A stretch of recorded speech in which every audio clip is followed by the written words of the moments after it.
ముమ్మారిపోయింది చెప్తున్నారంటే అంటే నెలకు 3 వర్షాలు కురియాలంటే ఒక వర్షం అనేది బ్రాహ్మణాధీనం, రెండవ వర్షం అనేది రాజు వర్షం, మూడవది పాతిప్రీత్య ధర్మం ఏదైతే ఉందో పతివ్రతా స్త్రీ వరకు 3 వర్షాలు కురుస్తాయి.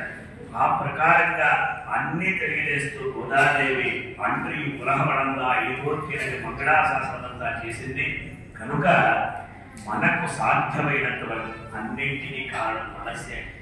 మన ఏవ మనుష్యానం కారణం బంధమోక్షయో వల్ల రాత్రి పడుకునే ముందు తెల్లవారి మనం 4 గంటలకు లేచి స్నానం చేసి మనం సన్నిధికి వెళ్ళాలి, నరసింహస్వామి సన్నిధికి వెళ్ళాలి, లేక వెంకటేశ్వరుడు సన్నిధికి వెళ్ళాలి అనేటువంటి సంకల్పం ఉంటే భగవంతుడు మనల్ని ఆయనే అన్ని మార్గాలు ఉపేయం ఆయనే కనుక అన్ని ఆయన చూసుకుంటారు అని సంకల్పం మనలో ఉండాలి.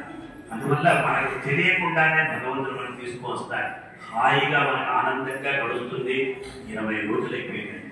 మొట్టమొదటి రోజు అనుకుంటా అయ్యో ఇంకా 29 రోజులు ఉన్నాయా, కానీ మనకు అదే భక్తి, అదే ఆ భక్తి భావం, శరణాగతి భావం. అదే మనకు 20 రోజులు అయిపోయింది, ఇంకా 10 రోజులే ఉందా, మనకి మళ్ళీ పొంగల్ దొరకదా అనేటువంటి భావన ఉండొచ్చు. కానీ తెల్లవారి మనం భగవంతుని సేవించుకుంటే, మీరు నేను అనుభవపూర్వకంగా చెప్తున్నాను, సేవించుకుంటే మన మనస్సు ఎంత ఆనందంగా ఎంత ఆహ్లాదకరంగా ఉంది చూడండి. అందువల్ల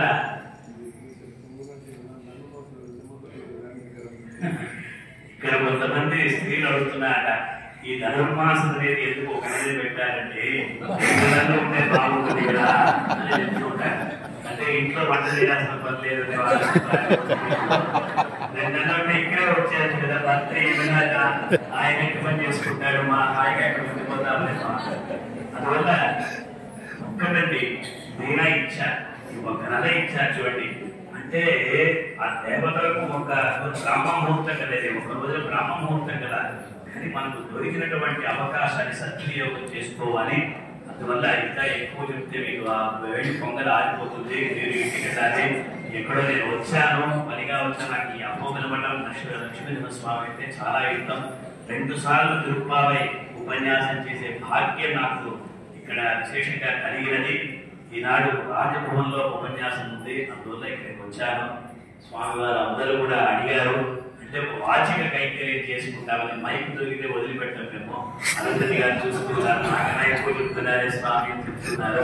అందువల్ల మనం అందరం కూడా ఈ వ్రతాన్ని చక్కగా ఆచరించి మనకు మాత్రం ఇది సౌఖ్యదాయకం కాదండి, మన యొక్క పుత్ర పౌత్రాలకు లక్ష్యం అని తెలుసుకోవాలి.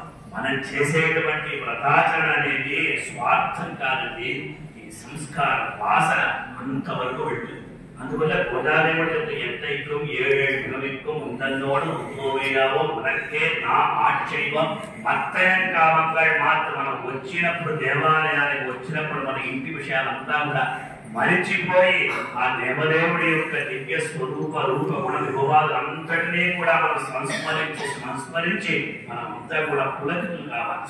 అదే మన ముఖ్యంగానే అన్ని చూసుకో. సర్వజ్ఞుడు ప్రబంధుడు, మనమేమో ఆయన మీద మొరపెట్టాల్సిన పని లేదు. కానీ మాకు ఇది కావాలి అది కావాలి కాదు, స్వామి సర్వదే సర్వకాల సర్వావస్థలందు కూడా నిన్ను స్మరించేటట్టు, నిన్ను కీర్తించేటట్టు, నిన్ను అర్చించేటట్టు, నిన్ను ఆరాధించేటట్టు నన్ను అనుగ్రహించుని చెప్తే చాలు, అన్ని ఆయన చూసుకుంటాడు. కనుక ఇటువంటి పరమ పవిత్రమైన ధనుర్మాసంలో మనం విశేషంగా ఈనాడు లక్ష్మీనరసింహస్వామి సన్నిధిలో ఈ వ్రతాన్ని ఆచరించుకుంటున్నాం.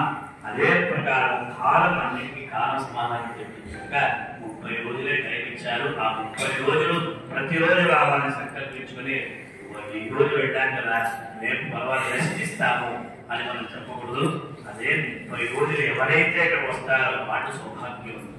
అందువల్ల ఇటువంటి సందర్భంలో ఆ దేవదేవుడైనటువంటి లక్ష్మీనరసింహస్వామి మనకందరికీ కూడా మంగళాశాసనం అంటే విశేషంగా భగవంతుని అనుగ్రహం లేకపోతే ఏమి కనుక ఈ అవకాశాన్ని ఇచ్చినటువంటి పెద్దలందరికీ కూడా ఆ యొక్క ధన్యవాదాలు తెలియజేసుకుంటూ కవితానికి సింహాయ కళ్యాణాచార్య శ్రీమతే వెంకటేశాయ వేదాంత వరవే మహాకట్టడే పుణ్యాం శ్రీకారోద్భవ పాండ్యే విశ్వంతరాం గోదాం మధ్య శ్రీరంగనాయకి.